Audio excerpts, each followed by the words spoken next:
So first, Absolutely. and I was Let's like, dig it all up. oh, no. True. You'll never guess. So, sidebar. Yes. And also, I feel like I shouldn't have to remember everything. I know. Actually, I have to talk about this. 3, 2, 1. Hi, everyone. Hey. I'm Alicia. And I'm Meredith. And this is also a podcast. We're here. We're back. Meredith doesn't have any small celebrations. I barely have any. I feel like we should do a small complaint and a small celebration, one of both. But also, this podcast is mostly me complaining. So this is one Alicia? big complaint of a podcast. Can I go first with the complaints? Oh, I don't have a complaint. Fuck. Oh, okay. I have a complaint. Somebody on now that you said that, I don't have a celebration, I have a complaint. Somebody on my personal TikTok was like, "You're really whiny." And I was like, yeah, wait, I'm so sorry. You must be new here. Like, what? You're a whiner. Damn. Someone got you? But you a complainer and a whiner, Meredith. You got called. Damn, you got called a whiner. God forbid I complain about the air and water show, which I absolutely hate in Chicago. God forbid. Whiner. Damn, Meredith. You're getting roasted out there. Caught me. I thought it was obvious. I thought that was my brand. But you identify as a whiner? Like, I'm not a whiner. I'm a complainer. True. I don't even think I was whining. That's why I'm like, wait a minute. You're misinterpreting me. If I sound whiny, I got to change something because that's not me. Yeah. I'm a complainer. Like, I'm sorry I wasn't bitty enough with this. Yeah. Change yourself. That's your complaint. Change yourself. That's what we've learned here. Meredith sucks and needs to change herself. Like, I guess because of that whiny? one person with the one private person on TikTok was like, "Hey, you're whiny." And it was to the point where TikTok even hid it from me. So to be honest, it's my own goddamn fault. Yeah. No, sometimes I get offended that they hide comments, and I'm like, just show me the bad stuff. No, I agree. Listen, outrageous ones absolutely agree, but like, you called me whiny. That wasn't that big of a deal. I was like, oh, I'm so sorry. You must be new here. Sometimes people are just like, oh, I hate that show. And then like it blocks it. And I'm like, okay, listen.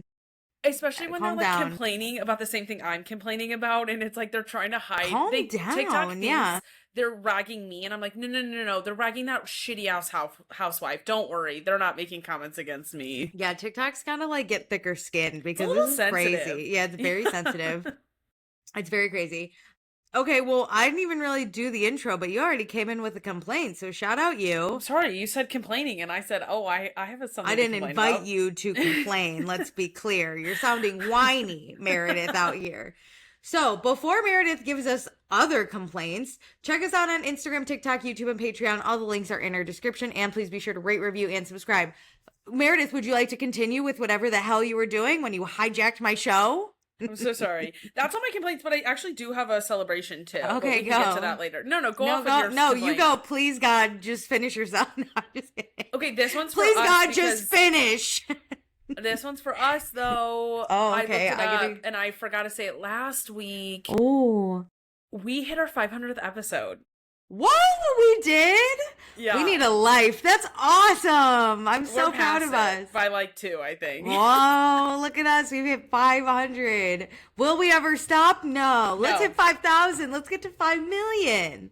We're going to keep going. Meredith's going to stop being whiny. We're going to keep going until the current government censors us. How about that? Oh, I think we would still go. We may not be able to just distribute it, but we would still do this. We would still do this. We would just, if you want it, you have to pick it up from our apartments and we'll put it on a disk drive or something. It's like all CDs. Yeah, like we're burning a CD. Yeah. Listen to our SoundCloud. Why don't you? You know? Yeah, that's our next step. That's our step. Okay, I have a celebration. Let's go. Going to the Jersey Shore this weekend. Not Seaside Heights, but it's technically a part of the Jersey Shore. It's called Sea Isle. Fine. No one I know has been there, but I was like, am I going to see people with hair gel? Because listen, when I tell you Jersey Shore formed me into the person I am today, I mean that. I think that's a historic event that will never be duplicated. You've tried MTV, 100%. Never again. That is the number one reality show overall ever, I think. I hate to move this into news, but I heard a rumor that they might be moving the Jersey Shore crew over to E. Why? I'm not even watching their new shit. Why? No, I know, but like it's just like the Kardashians moved out of E into Hulu. Like when you go to a new network, you can reset the terms and the pricing and all of this. That's fine. I don't watch that. Once they had kids and got married, I didn't care. No vacation for Alicia. No. Seasons 1 through 3, masterpieces. Season 4 and even 5, I'll take. Season 6, we gave up and it was good. We gave it up when we gave it up. We were trying to push through. No one was interested. We let them go. They forced themselves back on my screen. I don't care anymore. I'm sorry. You want young, dumb, and free. Listen, it's not going to hit the same if me at 30 is watching you at 40 take care of your children. Yeah. And like, great, you guys are pranking and still getting drunk. You know what was iconic? Me at like 14 watching you do. That's the difference. Even if I was like 20, I don't think it would have hit the same. But agree. Like the prime people, the millennials, we were like at this very influential age, and nothing like this had ever happened before, and I had never met Italians like this. You know what I mean? I agree, because it was something different. Like, yes, Bravo was existing, but that was too old for us to really hit the same. I was still watching it, don't get me wrong, but we had the CW with scripted shows, and then we had MTV with unscripted, and that was reality for us, for the millennials. Bravo was a little older. The fact that we were watching it, that's fine. But Bravo Bravo was originally for the housewives. Adults. You know what I mean? The housewives to watch other housewives. MTV was for the kids of the housewives, and that's where we went. Teen Mom, 16 and Pregnant, Jersey Shore, The Challenge, Real World, Road Rules. God. Jesus Christ, was I made Parental Control. I was in it. Next. Yep. Oh, Next was my favorite. My favorite part about Next is when they gave you 3 really dumb facts about each person that like you shouldn't admit, and now as an adult I know I always knew it was fake, but like it was so funny to be like, someone named Kyle signed a waiver that said, yeah, you can say that I like to pick my butt and then sniff my fingers for sure. Yeah.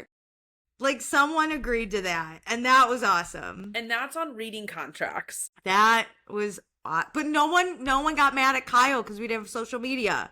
It didn't even matter. Kyle is not even his real name.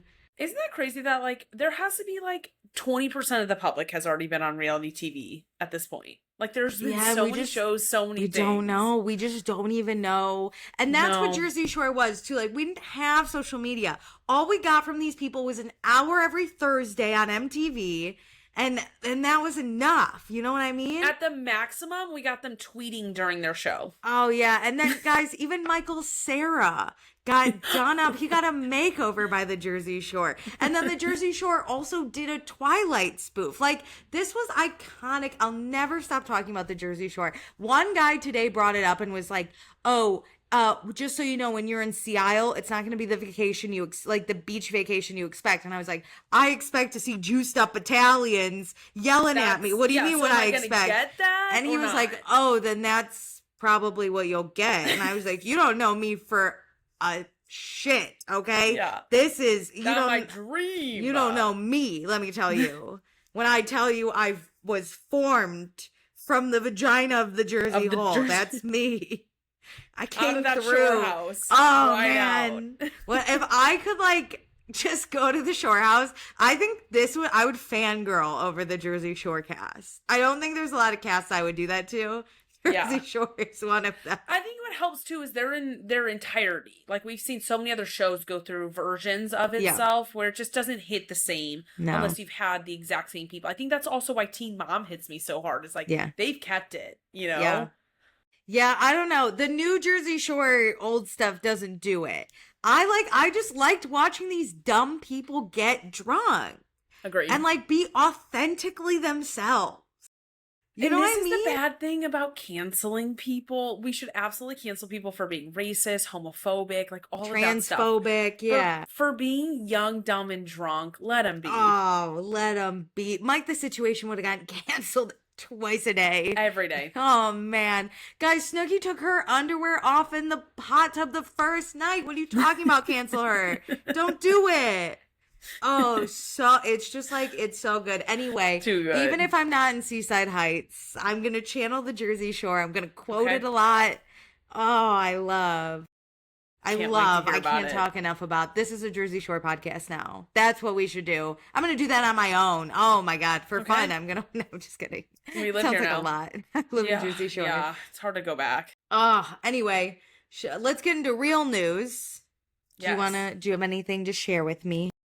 Do you want my most shocking piece? Or... Shocking? Okay, yeah, shock me. Okay, did you see that Brooks Nader entering weird family dynamics with her father by going topless in Italy with him? With her dad? Yeah, the family. What do you... It's 4 daughters and then the mom and dad. They're on a tiny-ass boat in Italy, Brooks Nader topless. Oh, no. Yeah.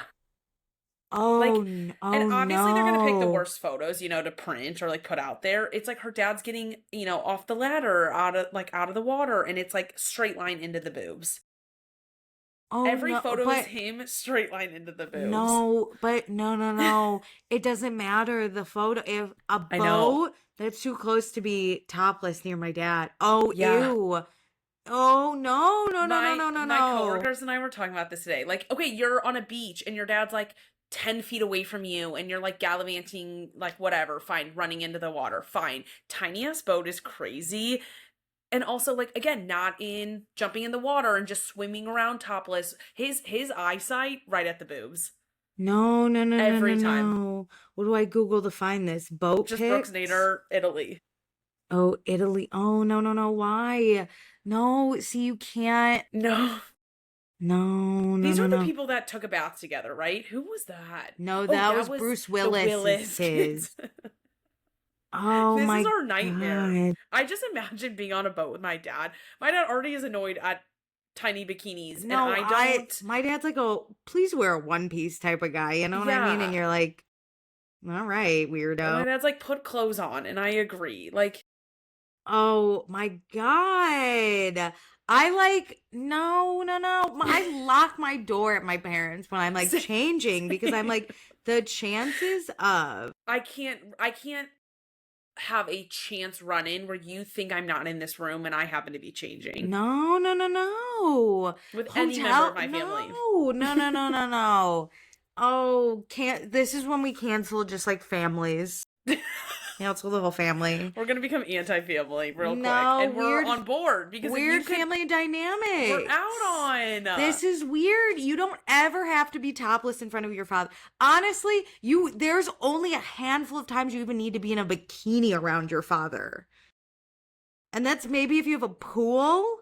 You know what I mean? It's just like, but like, even like sunbathing. Sometimes I'm like, my dad doesn't look like I haven't been in a swimsuit near my father because I go back and forth of like, oh, it shouldn't be sexual and it's not, but it's just the innate, like, this is just a weird dynamic. The topless is crazy.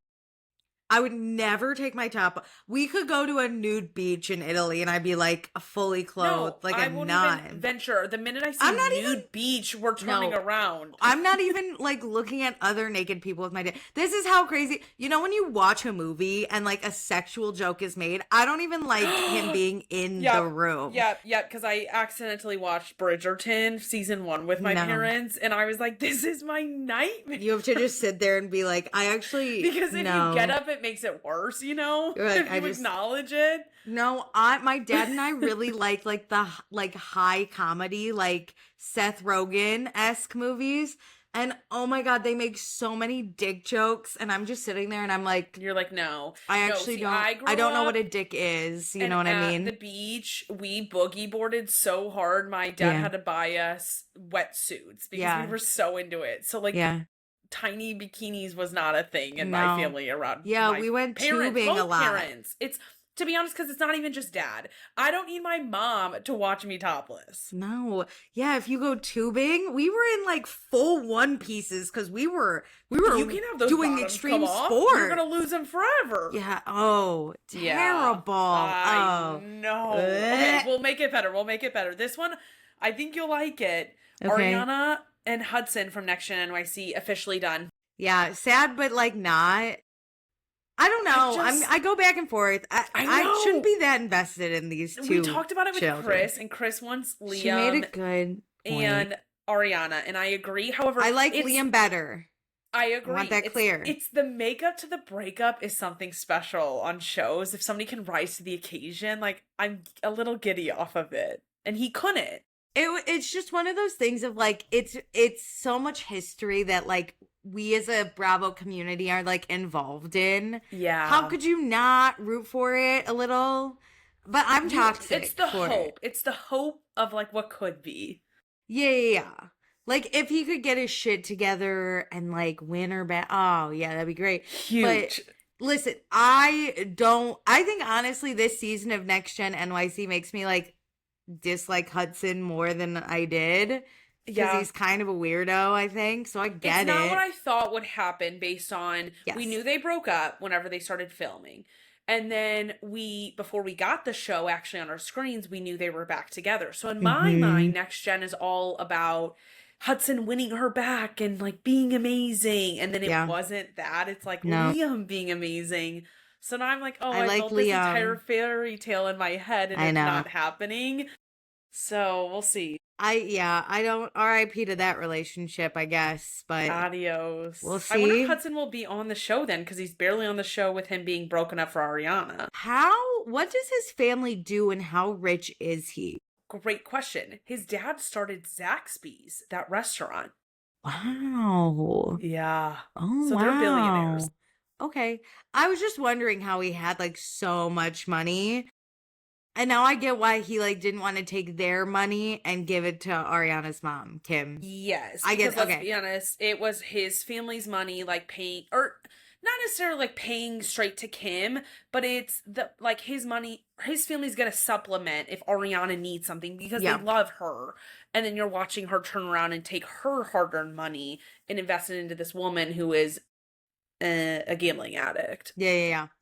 Okay, wow. Okay, he's got money. Doesn't matter. Yeah. Everyone on Next Gen NYC has, like, ample amount of money that even I can't Georgia, I've learned, like, it's not like she's dirt poor. No. She wants to make her own money, I think. Yes. Which isn't the case for everyone. Well, but they are making their own money on this show and being influencers. But Georgia wants, like, a legacy, like generational wealth she wants to build. Yeah. Yeah. Like a restaurant. Yeah. Like Hudson's family.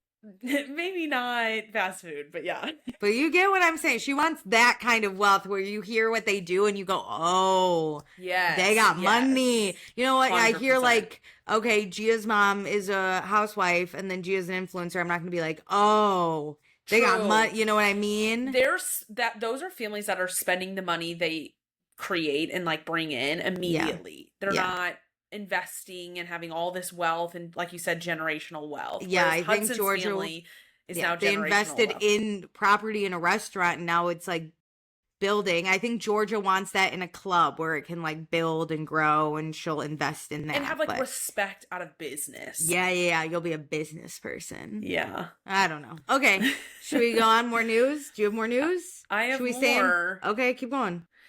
I think you probably saw this one, and if you didn't, I'm shocked if I break this to you, that Reece, that girl from America's Sweetheart, I don't know anything about her. She's the next Roxie Hart. On for Chicago? Yeah. Oh, you gotta be fun. I mean, like, yay, but, like, oh my god. Okay, how many Roxie? Well, what's her name? Roxies can we do? They're gonna keep it going forever. I'm done. I'm not gonna see her. Don't count on me. What can she sing? Listen, I know nothing about this girl except for what you told me about her, like, 6 months ago. Oh, yeah, her and her husband wanted to go to, like, Arkansas. They wanted to move home, is what you told me. So I was like, wait a minute, hold up. I thought we were quitting the Cowboys cheerleaders because you wanted to move home, which is fine. That was it. They were praying about it. And then it's like, oh, JK, God led me to New York. Which, I guess. Just be so fucking for real. I'm concerned about her husband. He doesn't seem like the most excited to be, not even, like, to watch her succeed, more of, like, he's Connor, like, Whitney's husband from Legalized Mormon Wives. He just wants to be in Arkansas. That's, like, it, and that's fine. Fine. That's fine. So put cameras on that relationship. I am interested. I'm just very curious of how we got to New York City, Roxie Hart, when we were praying to go home. She was offered it, and then she said, God has given me this opportunity. No, I prayed about it, and God told me I should go. Well, no, the opportunity came, and she's like, oh, this is God. And he's like, yeah, God works in crazy ways. We got to go. Well, they I don't prayed think he was on that it. Excited. No, but if you pray on it, you got to do what God tells you, you know? And God led me to New York City. God did this. Shout out the Pope.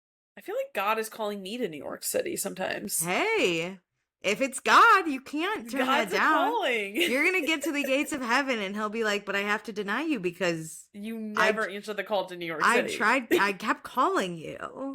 And what did you do? The streets were calling and you hung up. Yeah. This is going to get Reece a first class ticket into the pearly white gate. Absolutely. She listened. You know what? I actually believe that more than some of the other things weirdo Christians do. Yeah. I mean, how often, Meredith, have you prayed about it? Even any decision. How often have you prayed about it? Just between the years of like 7th grade and senior year of high school, I pray about things. You got free advice in the sky and you're turning it down. You're not going anywhere. I never got an answer. So God's gonna make you know what God's gonna make you do? He's gonna make you live forever in this hellhole called Earth. Ugh. I know. Damn. All I'm saying, you know what? God doesn't real. Wait, really quick. If heaven's real, can God? I'm looking up. Can God give me a TV with Bravo? Do you not have one? No, currently, but if heaven doesn't have one, that's going to be so sad. Like, I want to watch the Bravo show still. You're going to watch live while it's happening. You're going to be able to look down and insert yourself. Yeah. What if that's TV in heaven? You just get to tune in live? It's just us. Like, somebody's tuning in live right now. Yeah. The most boring show on earth. No, I'm just kidding. They're lucky to have this. But like, listen, you have to listen to God because sometimes God's telling you one thing and you're not listening. Like my grandma. This is a bit, right? Yeah, no, but this is real also. My grandma, she's really old and has dementia. And it sounds sad, but you gotta laugh about it. It's been a long time, okay? And she tells me every time I see her, she's like, I pray to God every day to let me die. And every time I look at her, I go, you must really piss God the fuck off because he's not letting you die, girl. I'm dying. And I was like, maybe if you start praying to live, he'll knock you out. Yeah. Like, I don't. And I was like, and obviously you're not listening to him. You're praying on it and he's telling you, and you with your dementia keep forgetting what he tells you because you keep praying to die. I know. She is. She's going to outlive us all. Let me tell you. She's not listening to God. But Reece, no. Reece God's not listening to her. God doesn't have to listen to her. Just saying. She's God. It's God. He's God. They're God. It's God. I don't like to put pronouns to God. God wants Reece on as Roxie Hart in Chicago in New York City. Hey, and if God drops 2 free tickets in my hand, I'll do that. True. But also, there's a chance that if God drops 2 free tickets in my hand, I'm going to sell them for a profit. Ooh, God. I also like that. See, God knows your intentions, so God wants to help you. Be careful what you do, God, all right? You got to be specific with your instructions to me, because there's 2 ways this could go. Non-refundable tickets. Non-transferable. There's 2 ways. Whoa. Name on a list. Yeah, that would get me in. Front row seat, I'm in, God. Talk to me. All right, God, I'm listening. Reece is going to catch me sleeping in the front row if God sends me. God. Wait, God listened to us. Oh, because no. This one I think you're going to love. Jesus. It's not confirmed, or this is confirmed, but I don't know if the outcome is confirmed. Wes Wilson and Sophie Cunningham removed their podcast from their Instagram bios, so everybody's assuming that the podcast is dead. God's listening. Oh, God is good sometimes. Ooh, hell yeah. Hell yeah. I wonder, me nosy, I wonder if it was a network thing, or I wonder if it's they disagree on trans people thing, on trans rights in sports specifically for some reason. That's the issue. It's going to blow this podcast up. Because an issue that's not even an issue.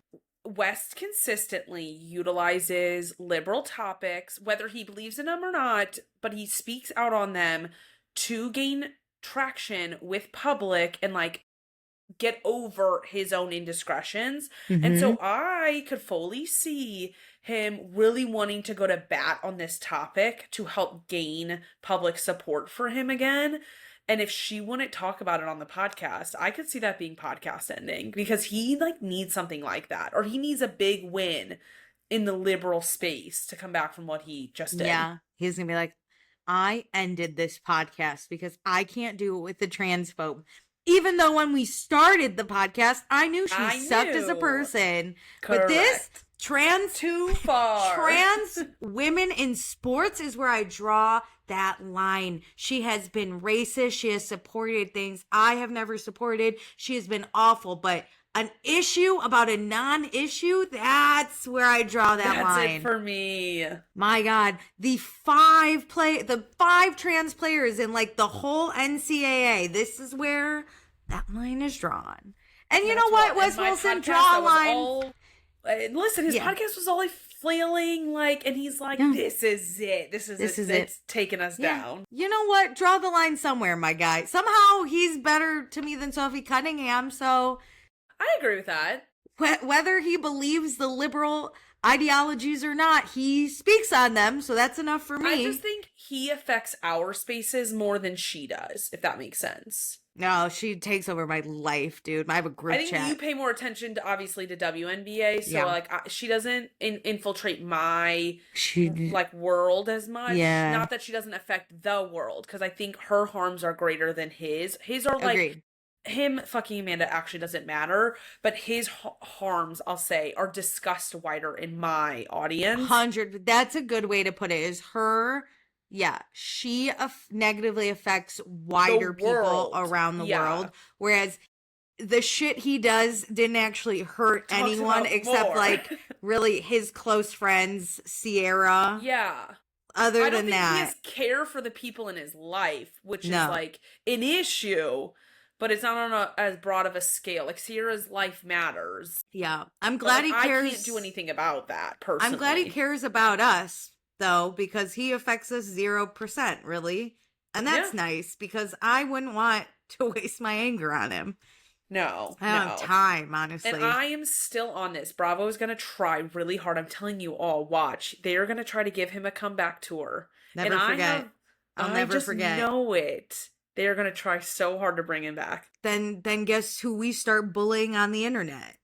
Because our whole podcast, every day, the intro will be, welcome, this is also podcast. And remember, Wes Wilson fucking sucks. And don't you forget it. If he comes back to our screens on any of our shows, absolutely, you can That's do the that intro. About every intro. That's my new intro.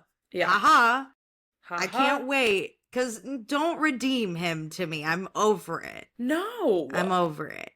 We don't even need to get into it. Is that all your news? Yeah. Ooh, do you have anything? I got news. Did you see Katie's DeLuca? the one missing cast member. Hold on. Oh no. When you said Katie, I got so excited that you were talking about Katie Maloney, and then you followed it up with DeLuca. You gotta let me finish. Okay, go. Katie DeLuca did an interview. Okay. And talked about a nobody. Because she's doing her press for In the City that she wasn't even in. She was the waitress at the third wedding, if you remember her. She basically was asked, the only part of this interview I've seen is she was asked about Amanda and Wes. And she said she found out literally like the day before the statement when she showed up at Amanda's. Liar told you that. Will you let me finish what she said, though? Yeah, but keep going. Because it gets worse. So she said she went over to Amanda's unannounced. She found out the day before the statement was released. And she told Amanda, this is a bad idea. And whoa. Like she walked in on them? No. Like, I think she went over to Amanda's, and Amanda's was, like, working on the statement and told Katie everything that was happening. And Katie was like, oh my God. Whoa, I came over here for a totally different reason. But, like, thanks for having me. And Katie said, like, this is going to be really bad for you. And then it was. And then Katie also was like, I told her not to go to Italy with him, but she did anyway. I do believe no matter what she knew, she told him not to go to Italy. Every person in your life would say, don't go to Italy. Yeah, listen, honestly, I I don't know when stupid Katie DeLuca found out, but like, it's good on her to be like, hey man, don't do it. I believe she knew before more than a she day before says the she statement. asked Amanda because they were like, did you know before? Did you have an inkling? And she's like, yeah, I asked and Amanda lied. But I think it's one of those things where like you kind of know. No, but, like, that is her best friend since 3rd grade, and West, Amanda, and Katie DeLuca's husband are in a group text together. You're never going to convince me that Katie didn't know at some point. Like, legit confirmed. I'm sorry, my best friend since 3rd grade knows every single thing about me constantly. Unending voice memos to that girl. She knows when I like a guy and I shouldn't. But you don't have a secret that could destroy your life and your other friend's life. Would you actually tell her? Like, Katie DeLuca wasn't on that show. Yeah, if my Katie DeLuca wasn't on the show the same way Katie DeLuca wasn't, yeah, she would know. Especially, again, we're in group text, we're actively hanging out, we're in the same city. Yeah, I think she would. I just don't think... Maybe she want to know how far it went or, like, all the levels, but, like, she would know that we kissed. What I think is... Because Amanda sounds like a lazy fucking friend, dude.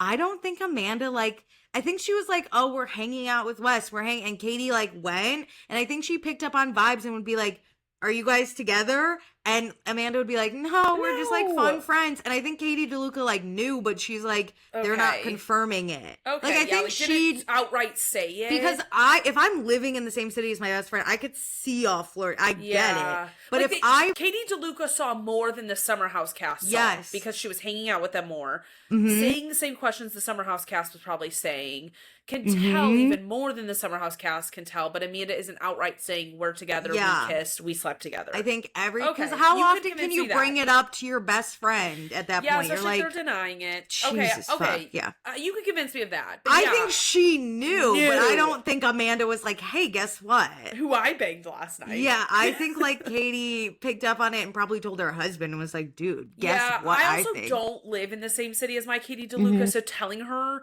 stuff is less consequential because she doesn't have to deal with it's also like anything. You think you have scenes that are gonna be in this new show with the cast that she's gonna hurt. There's fallout. You know what I mean? Potentially, yeah. Luckily, there wasn't because she wasn't on the show. They cut her. Did you see that Katie DeLuca posted a whole recap Instagram? And she was like, all the scenes. Yeah, that was awesome. Okay, did you see Heated Rivalry casting and filming? I can't believe they started filming. We've started filming. Do you have any... A lot of people have issue with the casting. I'm not someone who cares when it comes to casting as much because books give me a description, and for some reason I literally ignore all of it and I come up with my own versions. Like, I already know I'm wrong. So, like, by the time I see it, I'm already off base anyways, too. I'm only sad because Harris is not supposed to be that attractive. Okay, that is one thing He's supposed to be kind of ugly. Not like ugly, but like, he's supposed to be like chubby. And the thing that Harris can't get over is like, he could never be with Troy because Troy is this hot professional hockey player and Harris is average. That's like his whole... That's why, like, I think if Harris was like also this hot rich hockey player, he would immediately be like, Troy's into me. But Harris is like, oh, he's just being nice because like he could never. Insecurity there. Yeah, just, and it's not even that prominent. It's just like he could never. That's crazy. It's like a normal skin. Like, I don't want to use the term skinny or like fit or like, but it's like normal person, not this like you said, professional hockey player body, like this super sculpted person. If I met Zac Efron and he flirted with me, I wouldn't be like, oh, he's into me because that's Zac Efron and I'm me. You know what I mean? Yeah. But like I think Troy was a good pick, though. He's the right amount of, like, he could be straight, could be gay. Oh, he looks great. But, like, I need someone a little, and I'm going to trust Jacob Tierney. I have no reason not to trust him. But I don't care that Harris isn't a redhead. I barely even care if he's like a little redhead in the book? Yeah, he's like a little redhead. What is wrong with me? Every time your description is literally, I read it, he's like on the cover of the book, a little redhead. He's got like a little red little beard guy. Yeah. Wait, That's That is okay. not what I thought. That's okay. That's okay. If something's in first person, I immediately become the main character. But these books were not, so I was able to like figure it out. Good point. Good point. Yeah, Good yeah. point. But okay, that's my only thing with Harris, but I have no reason not to trust him. I agree. Can you imagine right now Shane and Ilya kissing? I can't wait. Someone was like, I'm okay because somewhere in Canada there's a cute Texan man doing a Russian accent. And I was like, I could believe that. And now I gotta stay. God, do not take me yet. I gotta see season 2. Listen, God. It's like Wicked. It's like Wicked all over again. Listen here, God. What's the show? Oh, okay. Never mind. Go. I keep telling people because I've heard Off Campus and Heated Rivalry is supposed to come out at the same time. And then people keep saying it's going to come out spring. And people are saying early spring, some of it. And I'm like, if they come out at the same time as March Madness, I have to quit my job. I'm busy. Thank God I'm not dating. I don't have time. Oh my God. I'm looking to the future. Not that I ever thought I was going to get on the market again, but you're giving me a reason to never find a boyfriend. I'm busy. March Madness would be great. You can't do that. Wait until mid-April, y'all. Give me April. Listen, I know you I started panicking on Saturday. I'm not joking. At a social function, this one guy was like, "Why is this such a big deal?" And I was like, "I don't think you understand how much TV is my entire life." Jacob off campus, fine. I can push that. I agree. I can push that but Jacob Tierney, hear my roar. I know you don't think that the March Madness people overlap with the Heated Rivalry fans. That's wrong. That's wrong. I'm trying to manage a women's and a men's tournament. That's wrong. I have to pay attention to my bracket. And the thing is, I can't postpone March Madness. So you're going to get postponed, and I also can't have that. So please don't ruin my life. The one good thing is that Heated Rivalry is weekly drops. It's not like it would all drop at once like an off-campus would. But that's what concerns me about off-campus. Is like something in some of these shows would just drop all at once, and I don't like to be left out of the conversation. Same. So I'm just not going to eat, sleep, or work. I guess that's my life. If I got to drop fuck, marry, kill, I'm killing off-campus. Sorry. Oh, you have the 3 shows. I'm thinking off campus, Heated Rivalry, March Madness. Well, I already will give up work. That's not hard enough. Off campus, Heated Rivalry, March Madness. Fuck, marry, kill. I'm killing off campus. Okay. Sorry. Okay, I agree. They all come out in March. You got to do it. Yeah. First weekend too. What's happening? Kill off campus.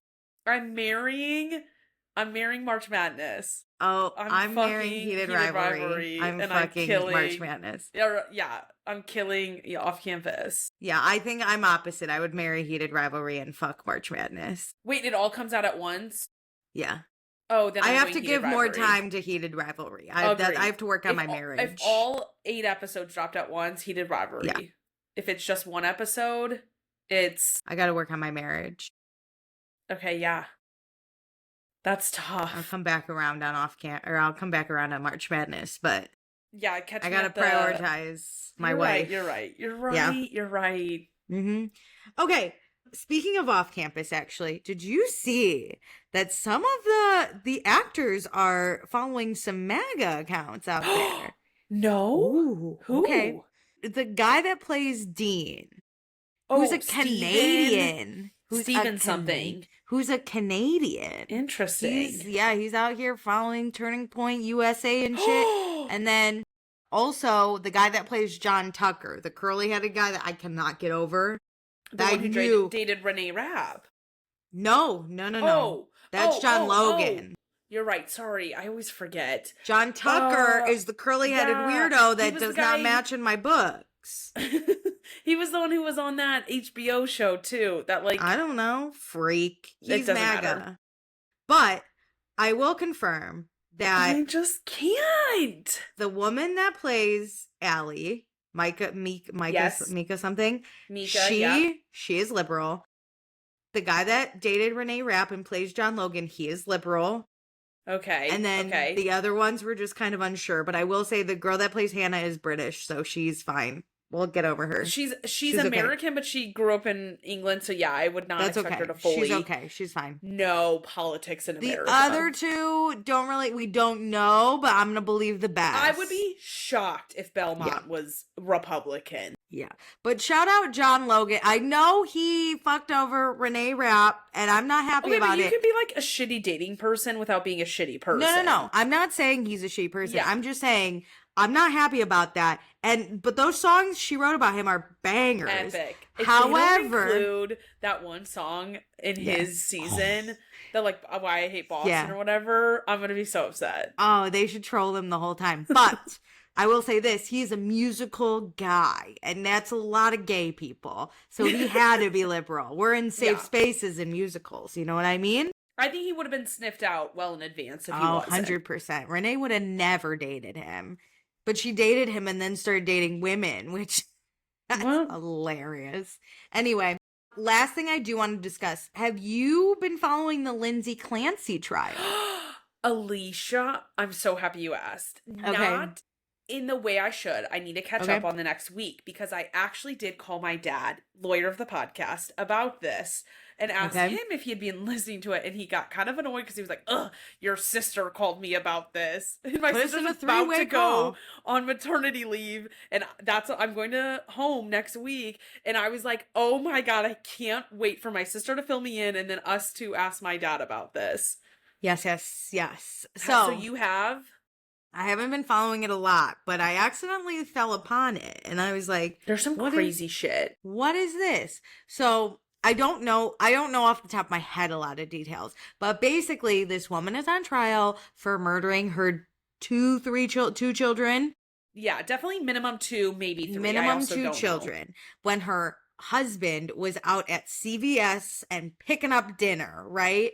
And so he came home and he found her thrown out the window, like she jumped and like so out of it because she took pills, and then he called 911 to save her. Her neck was slit too. Yeah, crazy. Some stuff. I'm giving high level of what I remember for sure, but he called 911 and he was like, oh my God, my wife fell out the window. She must have jumped. I don't know. And then he's like, where are the kids? And then he goes to the basement and finds the kids, and he's like, she fucking killed them. And so that was the end. Which, can I also say, if I'm walking in on this, my first thought is, who broke into my house and did this? My first thought is not like, the person also injured killed the children. She was newly postpartum. Yes. Okay, let's talk about that. He knew she was having mental health issues. So, like, I think approaching that, I don't think I would assume maybe necessarily somebody broke in. If I knew somebody was under mental duress already. But if you saw how bad she was, I don't know, I'd be like... No, like, she was bad and he knew it. Like, she should have been committed and they didn't commit her. Yeah. Like, he knew that. So I'm saying you walk in somewhere where you know somebody should be committed. No, I meant like if you saw how badly she was physically out the window, I would have been like, I think she couldn't have done that. I'm going to say, from what I know, I don't think I would assume somebody broke in. But yeah, okay, I want to pause because I've seen some creators 2 weeks ago saying people just want to defend a white woman and get her out of this and say it's not her fault. And I was like, like that's something really to conceptualize and decide, like, do we just want to help white women because like we're so used to white women being the victim, like in society? And I was like, okay, I really need to think about that. But some of the evidence I'm seeing, I'm like really questioning this stuff. So I'm like trying to noodle between the two. When I was first coming across this, a lot of people were like, okay, but even though they were saying, like, even though she killed the children, he knew she was very postpartum, very depressed. She was seeing psychiatrists. Like, the system failed her. Why did he leave her alone knowing this? Like, why wasn't he more all this stuff, right?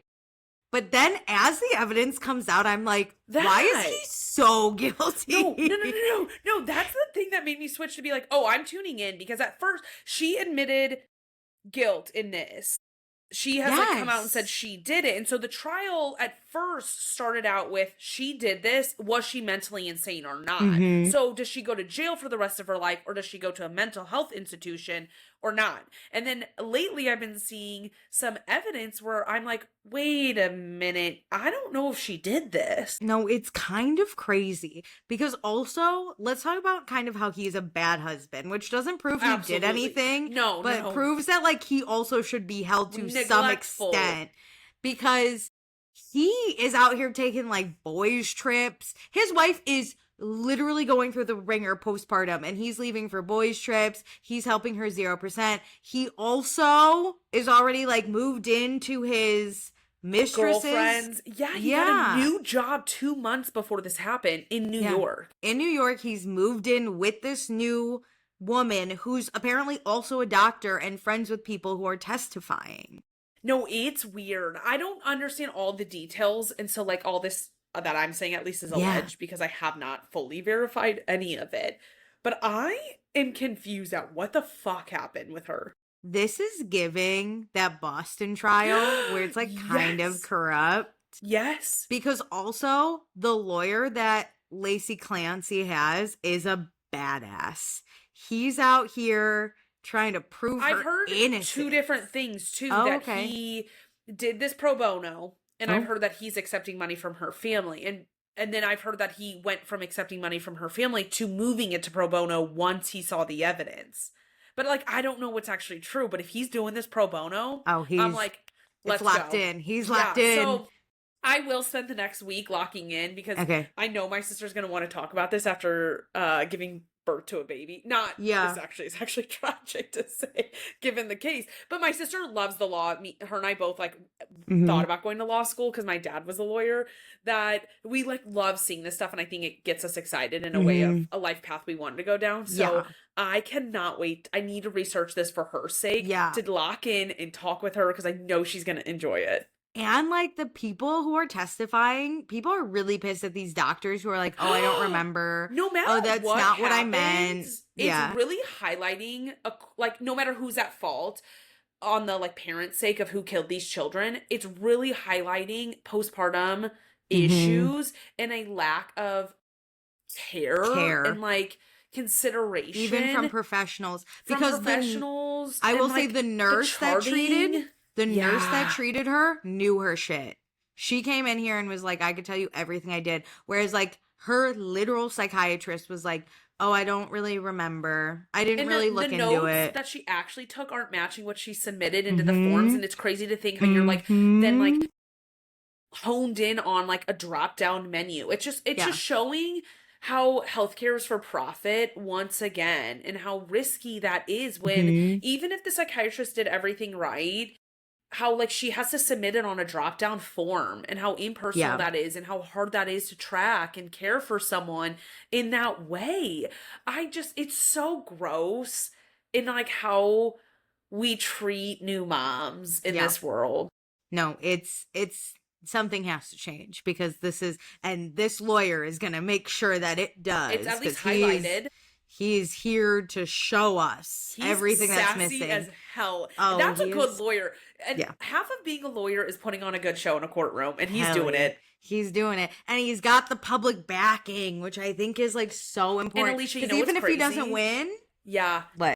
He is not even in his side of the case yet. It is just the prosecutors doing their case. And I've heard a theory that he started this to say that she was insane and doesn't deserve, to go to jail. That was originally it, yep. And that's the original theory. But by the time he gets to his case, he's going to twist it and completely shift it by his ending arguments to that the husband actually did this because the prosecution cannot say anything except for their closing arguments. So they can't present any evidence that the husband didn't do it. They're just constantly sowing seeds of doubt, which is the job of a defense attorney, but he's doing it in such a sneaky way. You don't usually do this so hidden. And so because they're really not giving the husband a great alibi.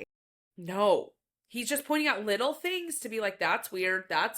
And then when he presents his case, will he completely pivot it or will he actually wait until the closing arguments where the prosecution can't even cross-examine all these other witnesses? Who knows? This is where I want to be a juror, dude. This is it. These are my cases.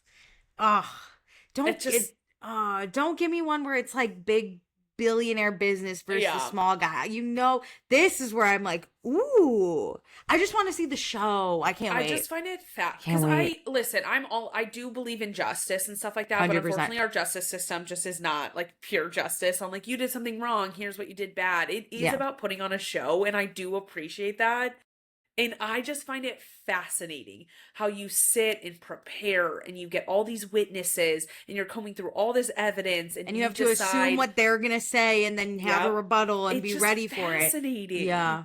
It's a lot. It's very, very, that's why lawyers are very smart a lot of the time. I mean, they have to look at a lot. Yeah. When you see one at their prime, it is incredible. Like a trial attorney is something different. Yeah, it's nuts. It's really good. So, I'm gonna look into this more. So 10 be continued. 10. Okay, should we move on? Yes. Have you been reading anything? Oh, I read, remember that book about the Red Rising book that I told you about last week? People on Mars who are building the world. The main guy's wife was killed. Yeah. He learns that there are people living on Mars. Yes. Mm-hmm. And then he basically has to do like the Hunger Games to win, and he won a spot with his... Oh, I don't think I remember that, but yes. Okay. Okay. Yeah, he goes to this institution where he has to win basically like the Hunger Games. Oh my God. Because they're all murdering each other. And then he ends up winning, basically. And he decides to take a spot in like the court of his wife's killer. Whoa. Who's like the Gold, who said... killer, for singing that song. And then it's also his girlfriend's dad and his like rival's dad because they're twins. So he has a new girlfriend. Yeah, I mean they're not a fish because he like can't really move on past his wife, but they're hooking up. They're getting it. Okay. Yeah, I read the second book, which I think is called Golden Sun, S-O-N, Golden because he's a sun now. Okay. He's a gold color. He's sun. Is the color system. And yeah, it was crazy. He starts out doing his thing with his arch governor that he serves, and then he's kind of in a blood feud with this other family where he killed one of the sons in the school in the Hunger Games. And so they're out to get him, but they can't kill him because of this arch governor, because that would cause a huge blood feud, okay? Oh, wow. So they're just torturing him. But then his arch governor is like, hey, his name's Augustus. Augustus is like, hey, you're more trouble than you're worth. So in like 3 weeks, we're going to get rid of you, and then you're on your own. So everyone's like, he's going to die in 3 days, Holy whatever. Shit. Yeah. But then he comes up with his own plan to basically like, he starts the blood feud with the other family. He basically battles them to a duel, and he's like, let's go. And then they duel, and he almost wins, but he spares the son's life or whatever, who was his former friend in the school before he found out he killed his brother. This was a big thing. Doesn't matter. There's so many layers to this book. That's why it's really hard to explain, and why you should still read it, because I'm not doing it justice. But I understand how last time we recorded you said that there were so many names, and you're saying so many people without names, obviously, and like totally rightfully so. But I'm like, damn, this is a lot of people to keep track of.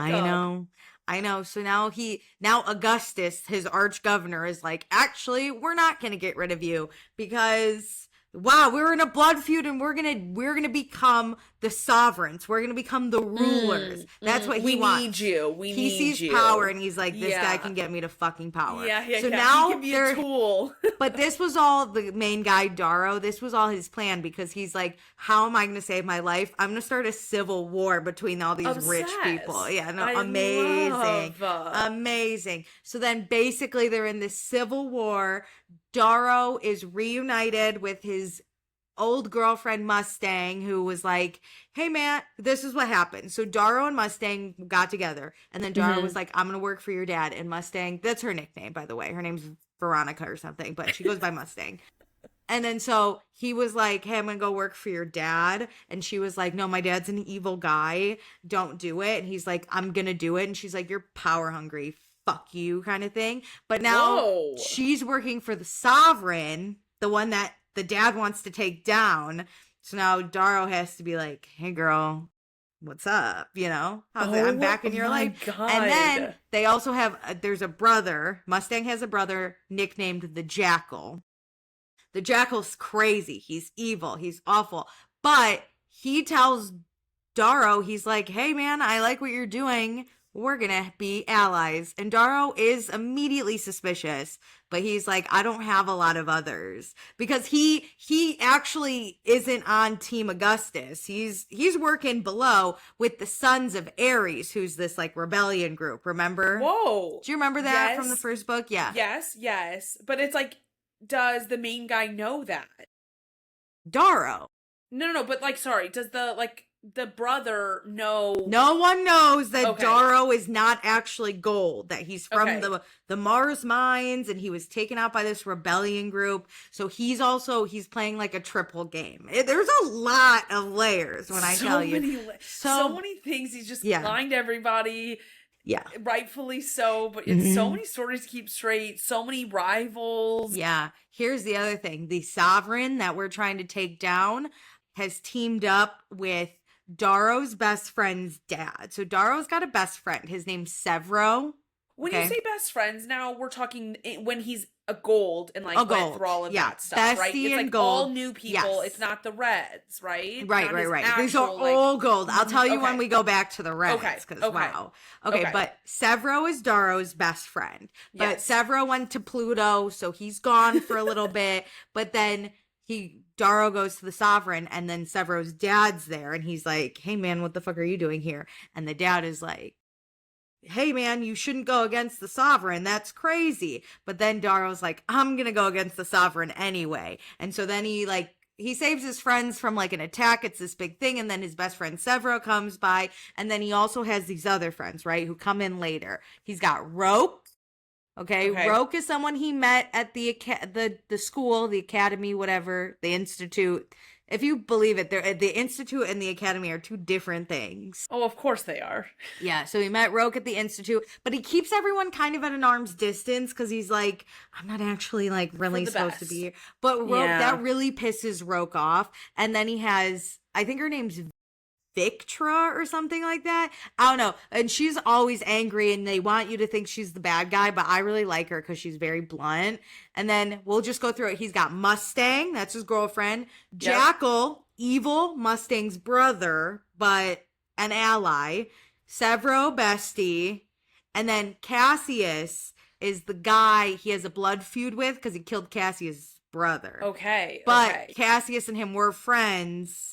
And then Cassius found out. Yeah, Cassius found out, so he's on the other side. So that's all like very important. Okay, so whatever. He saves all his friends and he's like, hey, we're in a civil war, everyone. So now they're coming up with plans and civil wars, and Mustang betrays the Sovereign to go help her family because she's like, at the end of the day, this is my dad. Yeah. Daddy issues, you know what I mean? And the dad is like, we're going to take over the world. So they're doing this whole war. It's not important.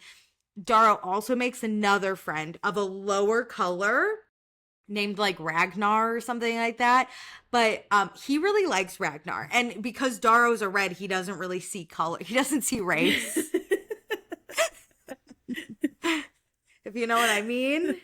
Stick with me. Inclined to be like to persecute these people just because of their classes. So that's his other friend. So one day Severo is like, hey man, you got to be honest with me. And Darrow's like, what are you talking about? And Severo's like, if you lie to me, if you don't tell me right now, I'm going to leave. And Darrow's like, do you know? And Severo's like, I swear to God, you better fucking say it or I'm going to leave. So Darrow takes a chance and he's like, I'm a red. And Severo's like, I know because the Sons of Ares came to me and that's the only fucking reason I'm here to save your ass. So like we're together. So those are real life besties. So Severo's the only one that knows like what we're actually fighting for. Okay. And he's it.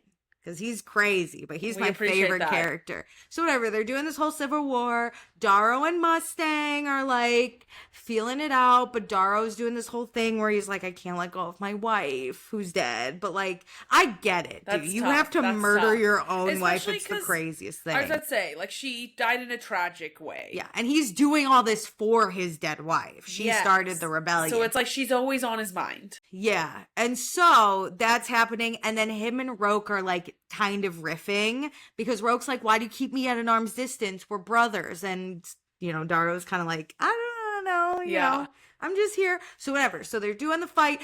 Just when you think one of the battles they're going to win, a big bomb explodes. They all almost die. They're getting captured. Damn. It's like you can't have a moment's rest. But it's okay because at the end of the day, he's alive. All of his friends are alive. Well, most of his friends, some of the B characters do die. He's one of those martyrs where he's like, all their deaths are on me or whatever. But he wakes up after his coma or something, and he's like, you know what? I gotta love Mustang because you never know when the last day is gonna happen or whatever, you know? Okay. So he then is like, Mustang, to let you want to be fully let in? And she's like, yeah. So he takes her to the underground of Mars. No. Yeah. He tells her? Yeah. Oh, wait, I skipped something. Let me go back. Okay. The big bomb explodes. Yes. We're all... Okay, right before that happened, Darrow was captured by the Sovereign and her pack of dogs. And he was gonna die, for sure. And they were gonna make Sevro's dad, the best friend's dad, do it. And then at the last minute, the best friend's dad was like, why you always gotta fuck everything up, Darrow? And he's Ares. He's the guy. He's running the rebellion, this guy. The dad. Gosh. That's why Sevro was so like, I'm in, dude. That's fun. Yeah. But no one knew that was no one knew until now. So we got that. So now he's like, I'm going to tell But he clearly doesn't kill him. He gets him out of it? Yeah, we get out. Okay. We get out. Okay. We're out. So yeah, Darrow's like, I gotta let Mustang in. I gotta take her underground to the Red Mines or whatever. Which everyone's like, this is a bad idea. And he's like, no. I'm gonna like do it because the only people that know are a good idea. That's what I'm saying. The only people that know are like the Sons of Ares. Yep, who are already in the rebellion. Ares, so it's like clearly they have like stake in this game. Yeah. Sevro, who's the best friend, and then that Ragnar guy was told, and he because he was a different class. Yeah, he pled his life to Darrow, right? So he's like, I'm gonna tell Mustang, and Mustang's like, the fuck are we doing in the mines? And Darrow's like, here's my old family home, and he basically gives her like a video of him being like, of him as a red and then being changed and stuff. And is like, meet me inside when you move on. And then he talks to his... Why do I feel like she's gonna betray him? Okay, he talks to his mom because she's in there, and he's like, hey, it's your son. I didn't actually die. I'm here. And she's like, whoa. But mom's not like totally happy that he's doing this, but she's like, because she's kind of like, listen, even if you set us free, the only things we know are the mines. So like the chances of us like not leaving are high. Like we might like, how much can this really impact our world? Yeah, or are you just killing everyone and you're gonna like get us killed too? You know what I mean? Yeah, I get that. But his mom's like, love ya, whatever. So then when Darrow walks outside, Mustang's gone, and he's like, fuck. She escaped. Yeah, and Sevro had eyes on her and was like, should I kill her? And Darrow was like, no, don't kill her. And I was like, kill her, but 100%. Also not. But so her tracker is like going to space, and he's like, I'm fucked. But then as he's walking away, the gun is pointed. Wait. Do these people all have trackers on each other? No, they just tracked her because Sevro was like, I'm suspicious. Flight risk here if we're telling her sensitive the best information. Best friend doesn't have, he has trust Love issues. It, clock that. So then, as Darrow's like walking out of there, guns pointed at his head. And Mustang's like, the fuck is this, dude? And he's like, but your tracker. And she's like, I knew I was being tracked. I'm not an idiot. And I was like, damn, she's like kind of badass. I gotta be honest. I like that. As soon as she did that, I was like, she's not gonna betray him. She's awesome, right? But so she basically, like, then his friends come out, Sevro and Ragnar or whatever, and they're like, don't kill him or we kill you. And she's like, this is fucking nuts. Don't talk to me ever again, weirdo. And she, like, leaves. And he's like, oh, no, I'm heartbroken. I've lost 2 of the loves of my life. Whatever. But it's okay because they won the Civil War, and now he's going to be, like, presented. Amazing. Yeah, he's going to be presented in front of everyone by this, with this mask thing. He's like, oh, like, the mask. Doesn't that sound fun? And you know who's going to give him the mask? His good friend Roke, who he tried to make things better with. But Roke was like, hey, man, you always got shit you're being pulled to. When you got 10 minutes, let me know, you know? Because he did fuck over Roke a little. But it's fine. So he's like, he's going to be presented, but he's like, where the fuck is Mustang? And then he's also like, you know what's weird is Severo's dad, Ares, isn't like here either. And then Did they die? Well, Severo's like, I'm going to go find him. And Ragnar's like, I'll go with. So yeah, he's like, Daro's like, okay, great, whatever. So then he's being presented. Everyone's there. The Jackal, Augustus, you know, Roke is presenting this mask. And then at the last minute, Roke is like, here's the mask. Opens it. It's Ares' head. And he's like, Daro's like, oh my God. But then he feels a prick and Roke poisoned him. Right? So he's like, falling to the ground. No, he's awake he's watching. No, right? But like, he's like, he's watching, but he's out. Yeah, he's incapacitated. And then Augustus is like, what the fuck? And the Jackal kills his dad and is like, you wanted Daro to be the son that you never had, but guess what, bitch? I'm your son. Ha ha ha. Actually? Yeah, the Jackal's always been Augustus's son. Mustang and the Jackal. Oh, yes, brother, sister. Yes. But the Jackal's kind of a freak, so the dad was always like, you're not really it. And so now the Jackal's like, guess what? You got one son. And he's like, and the only reason we haven't killed Daro is because we're going to turn him into the sovereign. And then guess who comes down is that weirdo Cassius. He's like, time to collect. And they start shooting everyone who's not on their team. They're killing everyone. This poor Victra girl. Oh, she's gonna die. She's got bullets in her back now. We just ended a civil war, and you're gonna do this. Whoa, it's crazy. And so Daro's watching all this, and Roke basically stands over him and is like, this is what Roke said. Roke goes, because Daro's sitting there, he's like, I thought we were brothers. And Roke is like, we'll never be brothers. I'm a gold and you're a red. So they found out. But I don't know how, and now I gotta wait 3 weeks to find out at the library. Okay, so how many books are in this series? Okay, it was originally a trilogy, but the author got greedy and now it's 5 books. Oh, okay, so are all 5 out, or? I think so. Okay. I think there's 5 out. Yeah, so I don't know. I think everyone wants us to think that it's Mustang. I don't think Mustang betrayed him. Jackal. Yeah, I just think she's mad. I don't think she betrayed him. I think that's too obvious. You know what I think? I think the mom told on him. I think his own mother was like, he's doing something fucked up. No, that's so mean. Mm-hmm. But I can't believe it's Severo. If it's Severo, I'm gonna die. He's my favorite character. I'm glad he's not there to witness this. He's got better things to do.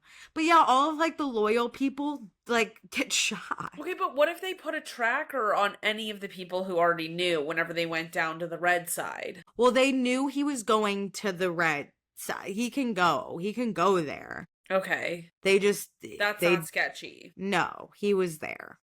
Okay. That was fine. People knew. Everyone knew he was there. Mustang wasn't weirded out. She was more like, why are we going to a place you're calling your house? That was more crazy. Okay. Yeah. They knew he was going underground. Yeah. He's the face of the rebellion, you know? But the fact that they found out about the Sons of Ares, too, that's, like, not good. That's brutal. There's also a possibility someone in the Sons of Ares turned him in.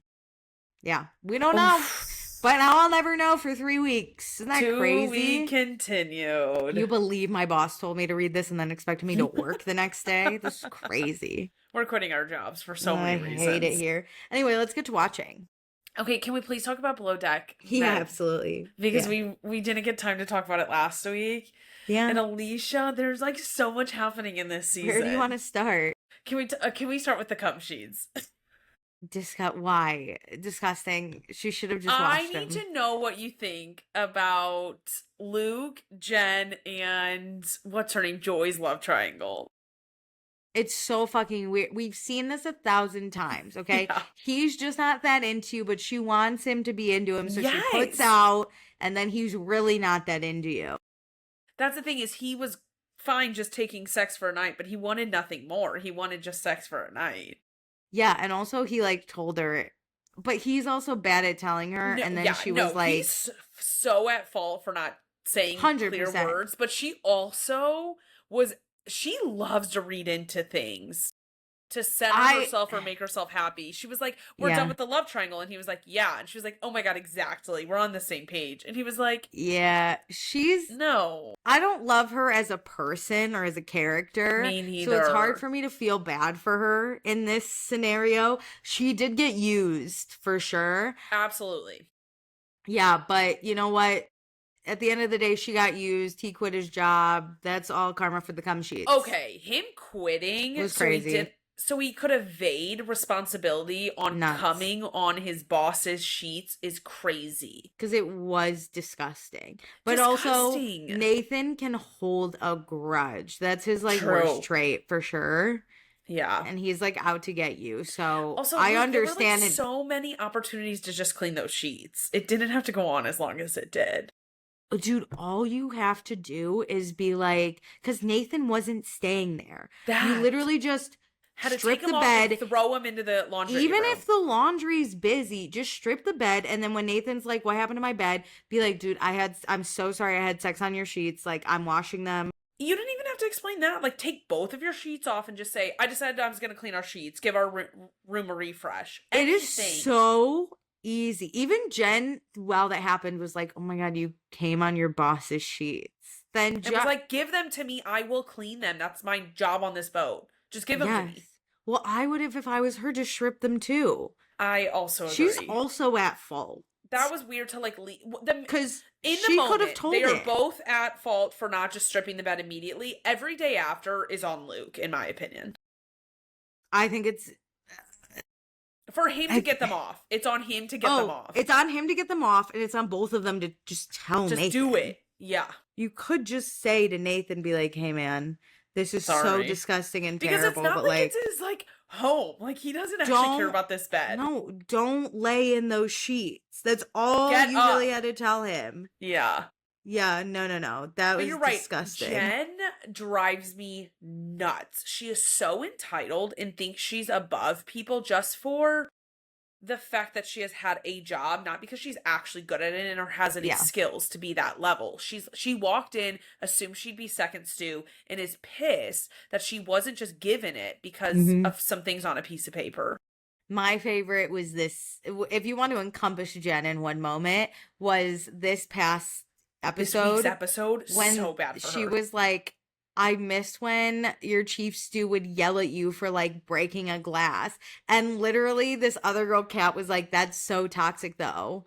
And Jen was like, yeah, but that's what you're supposed to do. And I was like, girl, no. No, that told me she just wants to scream and yell at, is the other girl's name Kaylee, the one who is interim Kaylee. Chief stew? She just wants to be able to scream and yell at Kaylee and get away with it.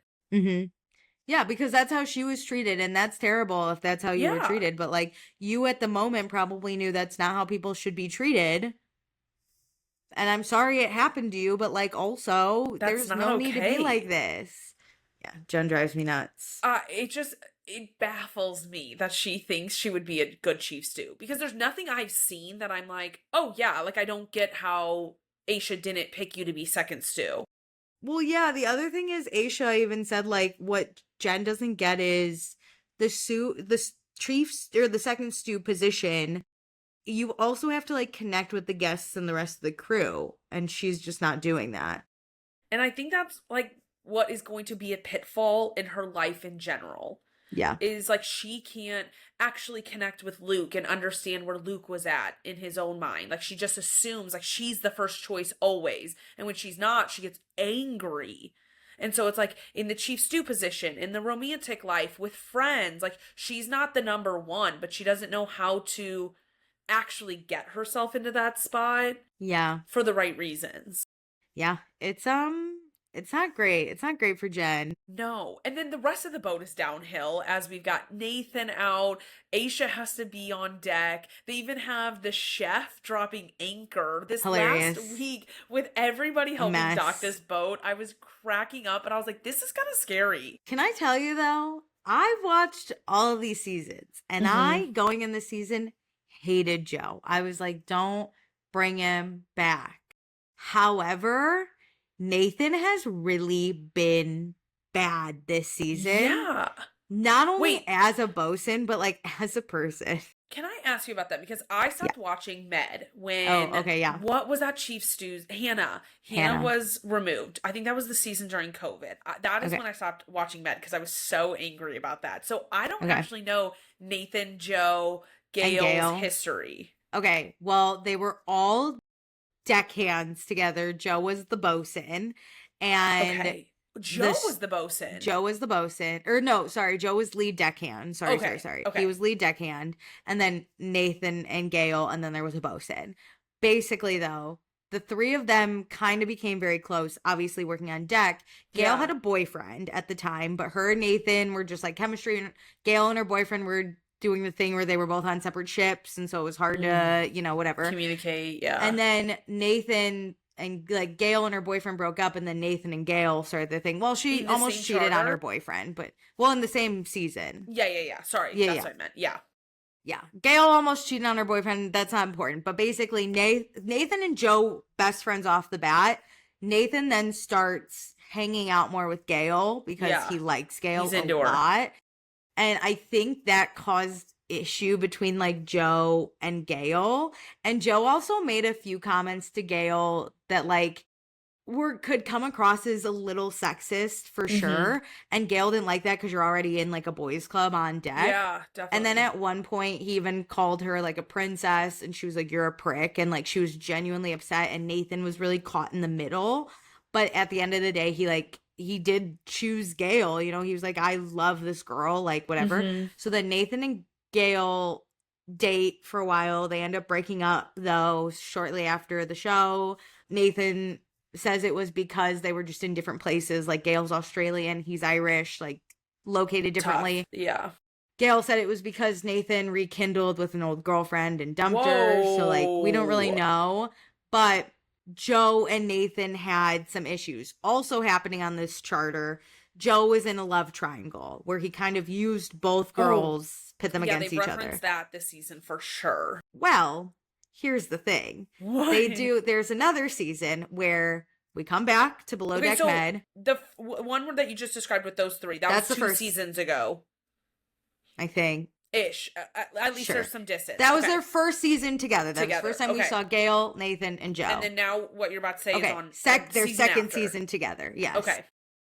We come back. Nathan is now the bosun. Okay. And I forget if he comes and fills in later or like if he starts there, but Joe is a deckhand. Okay. Right? And Nathan and Gail are not together. So Nathan and Joe, besties again. Yay.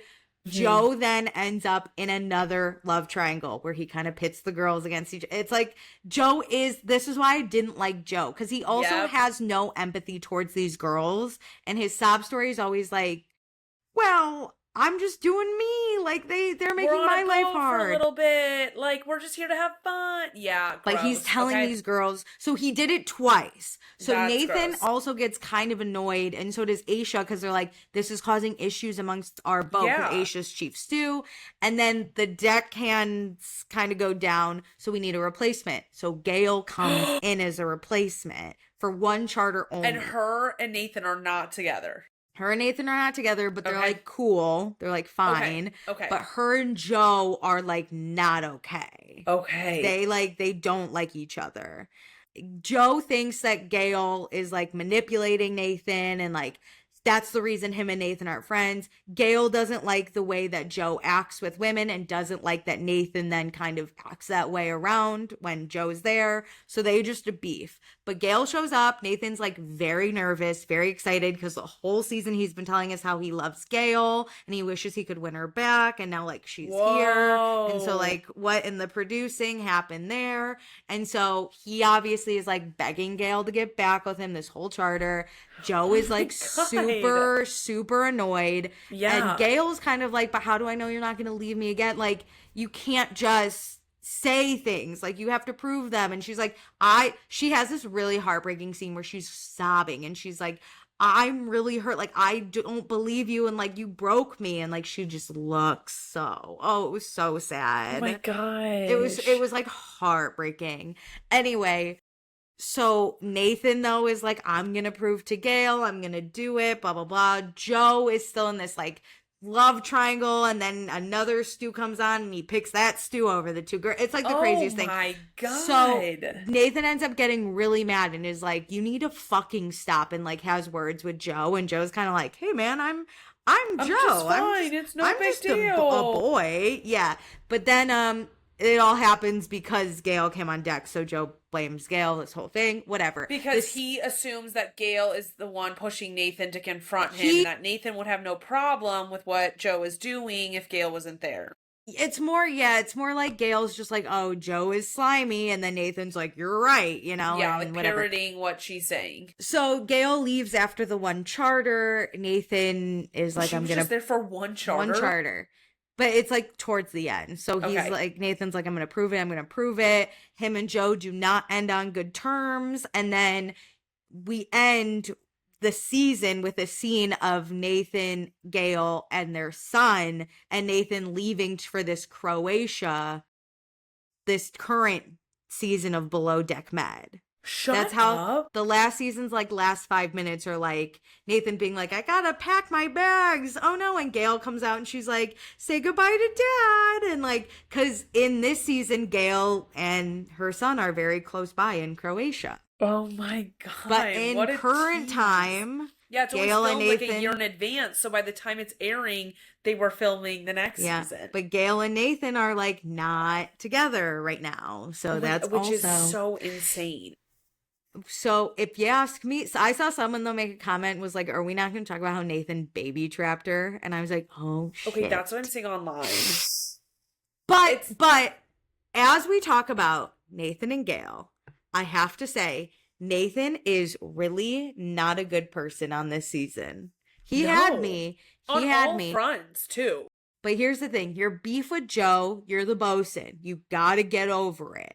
You cannot have this petty shit. This is ridiculous. You can't come into the season with that drama and hold it to him, because I'm glad Sandy was like, no, you need to rethink who's going to be your lead deckhand, because he's the right one for the actual job. Joe isn't doing anything to bring in the drama from previous seasons. No. And when he spoke about Gail, he was just saying like informing other people that him and we Gail don't get beef. along. And that's fine. We don't get along. And I even think the way Nathan presents Joe to Gail is like fucking up the story, because he's like, Joe is like gonna ruin everything, and Gail's like, oh, you can't let him do that. And I'm like, she's not even fucking because everything seeing it. You said, you didn't say anything was an issue when it came to being on deck in the previous seasons. Like clearly they were always able to work, and Joe's like a really good deckhand. He's just a terrible guy to have on board if you got single girls. You know what I mean? Yeah, the social dynamics. Yeah. And you even see Aisha, she's like, Jesus, I got to keep my stews away from this guy. Like, she's like, I can't, because it's happened twice to her. Where 100%, like, they 100%. beef to the point that Aisha has to be like, okay, but we're not beefing. Not that it's okay, but I'm just going to say the social dynamics getting messy do give a good show. So I also think Aisha is probably like, okay, not great for the 6 weeks I'm there, somewhat good for the show. It's like during charter, she has to be like, can we please like pause? Focus. You guys, I'm like really trying to do laundry. Yeah. Yes. But okay, so yes, Nathan to me this season is so petty and so unlikable, and he thinks he's like, yeah. And so here's the other thing. This guy, Max, who's coming next episode. You don't know Max, do you? No, I don't. Okay, Max was on I think on the last season when Nathan was the bosun. Yeah, before Gail came. Okay. The way Nathan speaks as a bosun also really bothers me, because he will call you names. He will belittle you as your boss. Yeah, and he got mad at Cooper and Joe for literally like giggling. And he was like, if you're going to do that and give looks, say it out loud. And it's like, it's not that serious. We're just like having a moment. Like, yeah, he gets very mad. But to Max specifically, he was like, what are you doing? Like numb nuts. Like he was like that kind of guy where he was like calling you names and like calling you stupid. And I think Max ended up leaving, or he got fired or something, but now he's back. Interesting to see how he'll act with Joe being interim bosun. I am like freaking, because Max and Joe got along, because Joe wasn't in a position of leadership. Max is now back, and what it showed in the next episode was that Nathan's going to text Max about taking down Joe. Yes, where he said, I will make you my lead deckhand if you have loyalty to me. Nathan's gonna a psychopath. Piss me the fuck off. I'm so glad Gail's not dating him, which is crazy because this was like my below deck couple. But they have a child together, so like she is linked to him. Yeah, forever. But like... No, that's going to get insane because also just where we're at, I didn't fully expect Nathan to come back in a real capacity because he has like a herniated disc or something. Yeah, a like bruised this is disc. serious. And you know what? It has been really fun to see Joe and Kaylee like rise to the occasion of being forced into a higher position. Like that is an interesting dynamic we don't always see. But then like to see Nathan trying to sabotage anything happening on the boat. Meanwhile, they're like, yeah, we'll split our tips with Nathan. I'm like, fuck you. No. And then also, I love Kaylee. She is the first girl to look at Joe and be like, we're just having fun. And then he tries to test her and she's like, we should pause things. Because he tried to test her and I was like, you're a psychopath, dude. This is why I don't like Joe, though, because he does this shit where he'll like, these love triangles were crazy, but he would like start talking to one girl, she would get too attached, so he'd move on to the other stew, and then she would get too attached and he'd move to the first stew, but then like would then go talk to a separate girl and be like, both of you knew we weren't that serious. But like it was crazy. I'm excited that nobody else is gonna play ball with him because Kat won't, like obviously Aisha won't. I don't think he's into Jen. Like, I don't think he's willing to play ball. Also, Kat and Cooper, weird. Them going into that one section and whispering, I was like, shout out to production for getting that on the mics, wherever the fuck those mics are. Cooper's like, hey, I don't want anyone to know we're hooking up, so should we do it in secret? Yeah. When in reality, he did not want anything further, but he's being such a little bitch that he can't just confront her. Instead, he sits down with her at their beach day and it's like, we're just friends, right? That's all that needs to be said. Yeah, we're homies. Get the fuck out of here. But and then you're going to get in the privacy of that little cabin area and you're going to say, it's just the pressure of everybody knowing. Listen, I get that because I spook easily whenever other people are talking about it. I understand that it adds drama when other people are asking all these questions. But just say, I can't do this because I don't want everybody talking about it instead of, let's just keep doing this in secret. Also, nothing's a secret on a fucking boat, you moron. I know 5 inches, if that, of privacy. I know you're so green, but you're out of your mind. How are you that green, you're though? Out of your mind, dude. This is like college. Like, everybody knows every movement. Yeah. And then next episode, Jen makes a comment to Kat saying, I should have just went for Cooper. No, this girl's Kat nuts. Has been on Jen's side. Whenever Kat looked at Jen and said, girl, you need to change your fucking attitude, I said, thank God Kat's finally being real with her. But still, like, Kat has been helping you navigate Kaylee and Aisha She's your only friend, dude, yeah. And you're gonna burn her for that? Like that? You're gonna say he would have chosen me over you? Like that? That's crazy shit. Also, I have this inkling Luke is coming back. I just feel like he's still out there somehow, and it just like is sitting. Is he going to come back as a deckhand, or is he just going to come back for like a day and like meet up with the crew? I feel like deckhand, if they don't get Nathan fully back, they still are down one. Yeah, but they got Max. You don't know Max, dude. I don't Max know. the French man? I'm like, get Aisha back inside because poor girl is running around just trying to help. You know what's the best though is there's like zero kitchen drama. I really like Joy. There's like drama with her. Like she's very stern. She likes things a certain way without being really toxic. And like she has like the interpersonal drama with Luke, obviously. And she was so excited to help on deck. Like she's still a character. She's not boring. But there isn't issues. She's not like a rude, toxic chef. She's not Chef Ben by any means. No. My God. He was really bothering me. Yeah. The camera angle just straight down of her cooking because that galley is tiny. Yeah, she's in a tiny little galley, but she's doing work, dude. She's doing work. I'm impressed by her. No, she's lovely. I really like Joy. I like Kat. I love Aisha. I'll never understand the Aisha hate, dude. She's always been my favorite. Who hates her? Online people just say like hate Aisha. She I think I've said this, that in my personal life she's a little too peppy for me to be like close friends with. She's just not my vibe.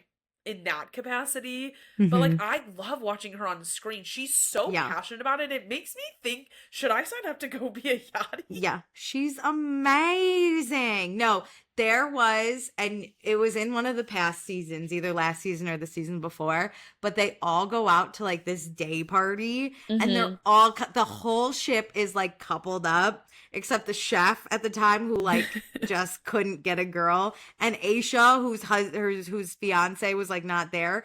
Yeah. And when I tell you, she was so drunk, surrounded by couples making out, and she is dancing like a goblin. She Obsessed. is the least attractive person dancing, and she, in her interview, she's like, I'm having a blast. What do you mean people are making out? She is so just like dancing by herself. I'll send you the clip if I find it. I love it. She's my favorite forever. Nathan, really, I went into the season being like, I love Nathan, hate Joe, and I am opposite right now. Interesting, the 180, because yeah, like, I mean, obviously they story told us that the beef that was going on, and they gave us a little bit, and I saw the misogyny with Joe, but I love Joe, and I'm really excited to see him get the opportunity to really work, because right before Nathan's like injury, when the boys were saying, the other deckhands, we should do it this way, I think this way would be better, and Nathan was being so rude to them, I was like, whoa, like, clearly they know what they're doing, or have been doing this for a while. Like, just let them be. Why micromanage them?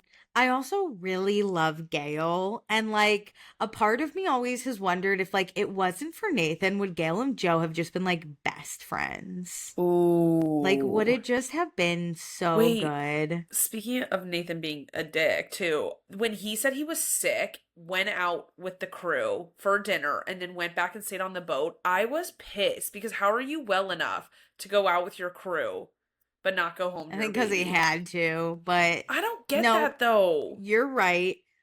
I also don't understand. Remember when he like showed up late? Crazy. But Yeah. to your point, I feel really bad because here's the other thing, right? I get you have this new family, you want them close, you have to work to provide. I like get that whole thing. And I'm sure Gail's getting a nice like day rate, which is also great money for your family. But she is so far away from her family and any kind of help. I know. Like, this is a new mother who is at home all day, sometimes like 3 days in a row. Yes. With her newborn baby. Completely alone. Because it's not just like nothing.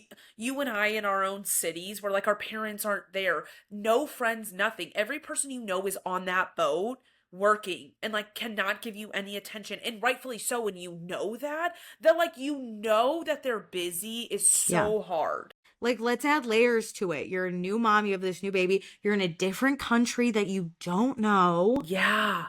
Like where's the grocery store even? It has to be so... I feel really, like, sad for Gail. And so it even bothered me when Nathan was like, oh, I'm sick. I don't want to get my baby sick, so I'm, like, going to stay. And I was like, I get your thinking, but at least go home. I know you don't want to get the baby sick, but at least be there to, like, support Gail her in some way. Because she started crying. She was like... I feel like if he would have gone home and been like, I can't take care of the baby, but let me clean, like, make you dinner, let me clean all this stuff, like, let me be, like, here, put a mask on, bitch, you. and start mopping. It just gave, I'm kind of exhausted and don't want to be a dad today, so, like, I'm going to stay on the boat, because I can check in and out of this. I'm working. You get to check in and out of being a bosun, and then you get to choose if you want to be a dad that day, whereas, like, she, 24/7, is a mom. There's nobody else coming to relieve her, especially not you. I genuinely think when he was late that day and Sandy was like, where were you? And he's like, oh, family drama. I genuinely think Gail was like having a breakdown and he couldn't leave her. I agree. Because she's postpartum. She is like, this is so new. I feel really sad for Gail. And it's on Nathan to communicate that to Sandy, but I think Sandy knew immediately, like, the actual vibes, and it's still on Nathan to do that. But I think if Nathan said, like, this is extremely hard, this is well above the normal standard of what we work under on below deck and on a yacht, like, you guys kind of forced me into this too, I had to do this, she absolutely would have let him be late. Yeah, or he could have just called. But, like, I get it. I really think Gail is, like, going through it. It makes me sad. And I feel sad. so sad for her. this I year love on her. Bravo, we're really capitalizing on postpartum time for drama, and it just like it kind of makes me icky between the Valley and this. I'm like, I agree. this isn't worth it. Like but I'm happy we're not filming is her. already. I'm happy she's like at peace. However, I kind of also wish like the cameramen were there because she knows them. You know what I like? I just want her to have like people. She could to, at like, least just like talk to them. You know what I mean? I just and want I her wonder to, like, have is her production mom checking in? There's no way. Maybe in text, but like not in reality. No, the way I would be like, we have to. Someone has to. I'm sorry, I would be on the first flight back to Australia immediately. Nathan could have like in the contracts because he's the one on the show. He could have been like, I'm only because they want Nathan on the show, right? They want Nathan with the drama of Gail and Joe and all that.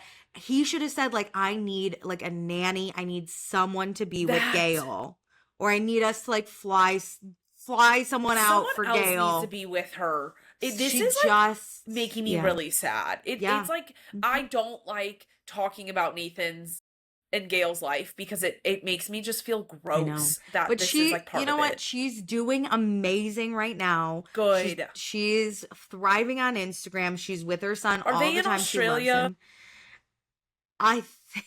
I hope okay, so. Wherever she wants to be, I want them to be there. This is gonna sound bad. I don't know where Nathan is. Totally he doesn't post after the Australian, like the Bondi Beach shooting. Yeah, Nathan got in hot water and he kind of stopped posting on Instagram. Oh, you didn't hear? Whoa, all right, I'll finish this off and then we'll cut the podcast. But Jesus, okay. So they were living in Australia together. Newborn baby, and they were like together. Yeah, before this season aired, like or was even filming, they were in Australia together.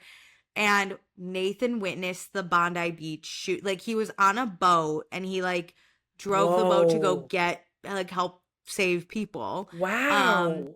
And he posted something. He was the way it came out was awful because it was like I think a Pakistani father and son duo shooting at the something like that. Okay. It was people of color. Yeah. It was people of color shooting. So he like attacks them in some capacity. Nathan posted something that was like, this is so horrific. These people should not be allowed in this country if they're going to do this. And so then people were like, what the fuck? And he said, because people were like, you're an immigrant. What is like, and also this is racist. And then he clarified, he's like, I'm not racist. I was talking about immigrants who like illegally came into the country or something. I don't know enough about the shooters. All I know is they were brown. I don't know if they were immigrants here in Australia legally. I don't know what, but Nathan went on this whole rant about how he went about it all the right way and he's whatever. Yeah, and he's like, it has nothing to do with race, but he did say these people, so that's for interpretation. But it's also like an assumption that if you're brown, you're doing it wrong. Like it was this whole thing, which like, do I think Nathan totally handled that incorrectly? Yes. Like that was terrible. But since then he just doesn't post. He went off of social media and only came back to really like promote this season so far. Gotcha. Yeah. Interesting. And I think he might have posted something about his son after they broke up, but yeah. They haven't even confirmed if they're like together or not. Like we assume they're not, but we don't know. We just don't know anything. Yeah. So that is Gail and Nathan. You should watch the old. I mean, they were good. They were fun. If you just need something to put on while you're cleaning, but yeah, they were good seasons. This season has got me back into Med. I was really mad at Sandy. I get it. But I do think Sandy is the best captain for the drama. Like, she is here to perpetuate the drama, and I'm about that in a way. But sometimes professionally, it's like, what the fuck are we doing? Yeah, you know? I agree with that. But yeah. Wow, I love that we finally got to talk about Below Deck Med. Too. I love Below Deck. It's like one of my favorites. It's been so good this season. I can't wait to wrap it up. I can't wait to know what happened with Nathan and like hate him publicly even more. It's so exciting. Anyway, okay, that is our episode. Do all the things I mentioned at the beginning. And with that, love ya. Thanks for joining. Bye.